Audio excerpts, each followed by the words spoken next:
अवनीश हॉस्टेलला गेला. काल माझ्या आयुष्यातील एक कठीण क्षण होता, ज्याचा सामना प्रत्येक पालकाला कधी ना कधी तरी करावाच लागतो. कालच मी माझ्या मुलाला पुढील शिक्षणासाठी वसतिगृहात सोडून आले. तो क्षण, त्या भावना शब्दात मांडणे खरंच खूप कठीण आहे. घर सुन्न झालं आहे.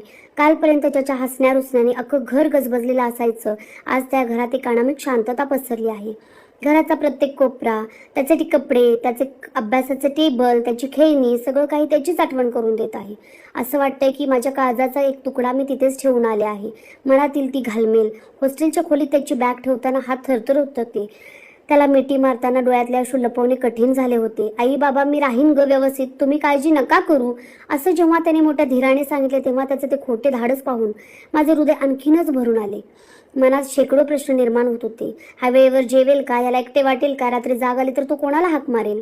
पंखांना बळ देण्याची वेळ पण एका बाजूला मन हेलावून गेलेले होते. एक अभिमानी होता. आपण पक्षाच्या पिल्लाला आयुष्यभर घरट्यात ठेवू शकत नाही. त्याला आबाळात उंच होण्यासाठी पंख पसरू द्यावेच लागतात.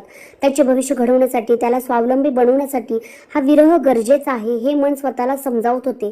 माझ्या पाखरासाठी एकच प्रार्थना, शेवटी एकच एवढंच म्हणेन, मुलाला हॉस्टेलला सोडणं म्हणजे केवळ घरापासून दूर करणं नाही, तर त्याच्या पंखांना बळ देणं आहे.